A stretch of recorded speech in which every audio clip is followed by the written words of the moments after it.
you can't do any more because you know, I can't count the number of skins, particularly with the orbital sander, where you're sanding along and all of a sudden you'll punch through.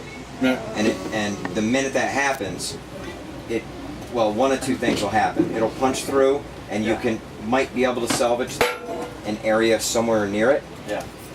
Or it'll just go poof, and the entire skin will explode on the rack, which is super fun. I've had that happen. Not had that happen.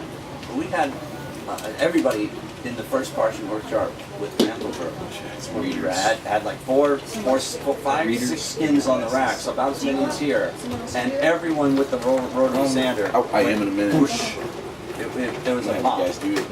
Boom. So, but I just want to demonstrate. Well, they're under a lot of Sometimes it's tension on the rack. gash. You know, always semicircular gash on the scan. My wife put a I'm sorry to interrupt the class. My wife put a yodeling pickle in my purse. Like you do. Like you do. Huh, how about that? What did you just pull out? A pickle? My wife, she has Okay. a yodeling pickle. The yodeling pickle. It's been the fun we've been having in Is the camera camp. still rolling? I hope so. Yes, in fact. And it's going to be classic because the king and the prince and I, we've been having a hoot of a time with the pickle. So Where do you get those? she got it almost 10 years ago from a friend of ours from college. Oh. He works in military intelligence and goes to all these Oh, different of course. exotic places. Yodeling pickles. Right. Military intelligence. Different exotic tourist Yeah. traps. It's almost, whenever they see the video, it's gonna be like doing a dab. People do the dabs. I don't have any readers, unfortunately, so I'm gonna take it really slow and concentrate very hard. I can do it freehand because when you put these things, especially on the bigger pieces, the formats go in the right size frames, and you're not going to see the minutia on the edges, especially if you use matting. Thank you. So I always like to, when I teach the class on how to make scrolls, original scrolls, you always leave what they call a hard margin or a hard gutter around a 1/2 inch, and then you have a 1/4 inch gutter. Or hard margin, or not a soft margin. Sorry, a soft margin or a soft gutter of 1/4 inch that you can, things can go into. They're not going to be hidden by the frame format or the matting. So that's where I go from there. Where that came from? What's that? You know where that came from? Those measurements, not like that. In medieval times, when they were doing this, they had to figure out, if you're going to take a sheet about that size, you're going to make a book out of it, how are you going to lay out the text on the page? And the theory is that they used, they did it all with they did it all with one of these on these here, okay? Oh, it's all like golden mean stuff. Golden mean stuff, that's exactly right. Right. You take this, put it there, and then make a line across. There to there, Please and do. another, well, okay. I'll just do it on this one. Sure. They can scrape it off. Oh, they can use bread to erase. Bread.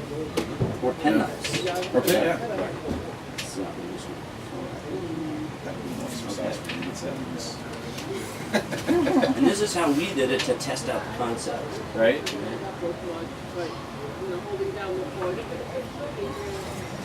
I'm gonna interject here. There's an excellent video on YouTube. It's a cartoon. It's Donald Duck, and they talk about the golden mean. And it's brilliant. It really is. I remember that. And the whole In Pythagorean. Magic Land, isn't that? Math Yes, Magic Land. that's That's right. the one. Yeah, yeah. If you ever get a chance to watch that cartoon, it is really well Awesome. worth it. It's really good. We actually watched it in high school, I remember. Right. Math Magic Land. Absolutely.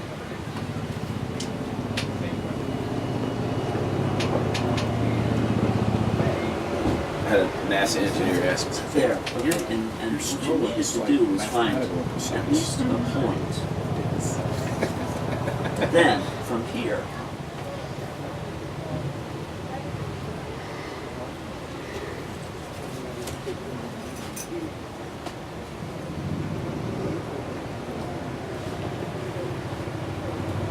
If Karen walked in right now, she's like, "Oh, Math Magic Land, Donald Duck." okay, so I'm a little off on my...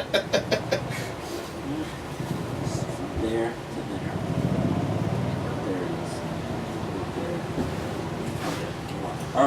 then here.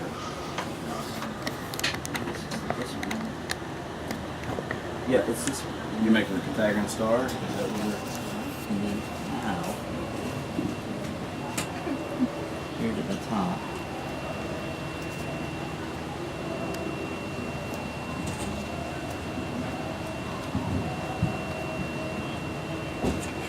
And then,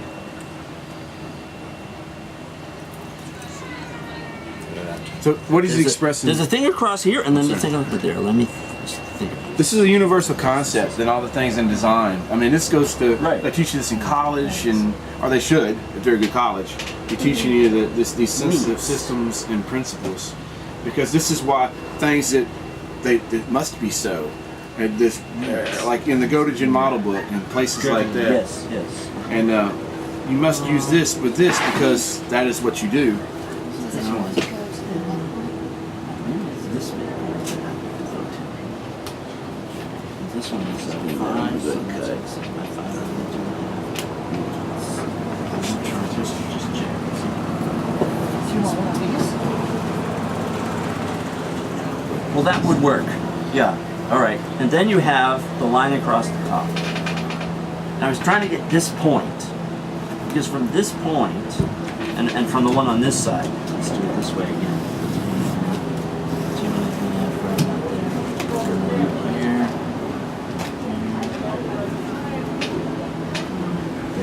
And then you have points.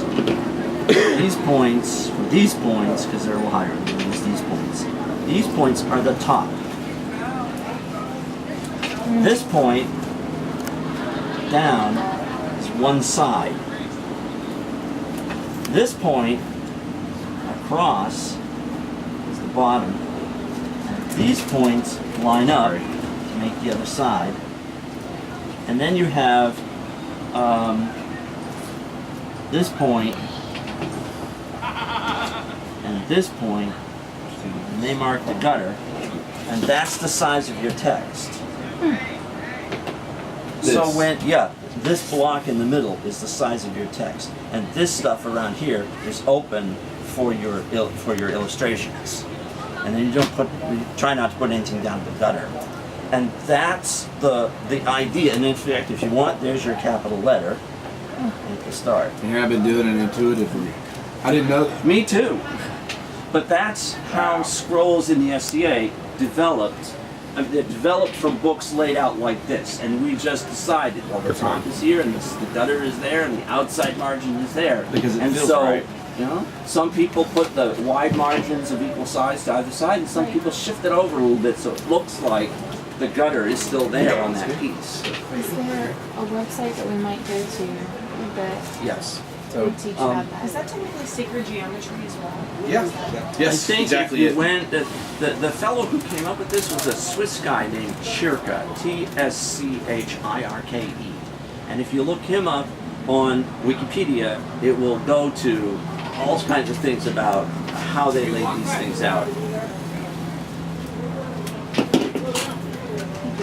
Or you can visit my Facebook page, Captain Codex. So what we'll do is I'm demoing this. We're going to actually CAF to get two Codex. tables going. So we can CALF, move along. CAF Everybody to gets some stuff. Codex.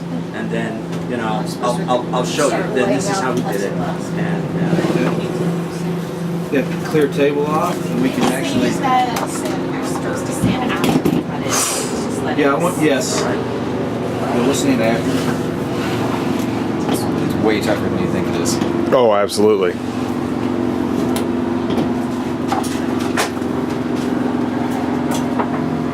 First 8.5 by 11. yep. It's ready for a